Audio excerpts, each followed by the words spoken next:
পঞ্চগড়ে বাংলাবান্ধা স্থলবন্দর দিয়ে ভারত থেকে ১০০ মেট্রিক টন আতপ চাল বাংলাদেশে আমদানি করা হয়েছে। রোববার দুপুরে বন্দরটি দিয়ে চালগুলো আমদানি করা হয়। চাল আমদানির বিষয়টি নিশ্চিত করেছেন বাংলাবান্ধা ল্যান্ডপোর্ট লিমিটেডের ম্যানেজার আবুল কালাম আজাদ।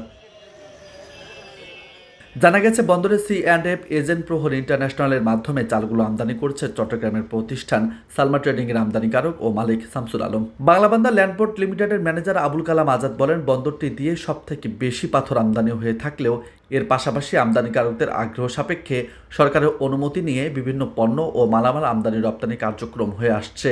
এর পরিপ্রেক্ষিতে রোববার দুপুরে বন্দরটি দিয়ে ভারত থেকে 4টি ট্রাকে ১০০ মেট্রিক টন আতপ চাল আমদানি করা হয়েছে।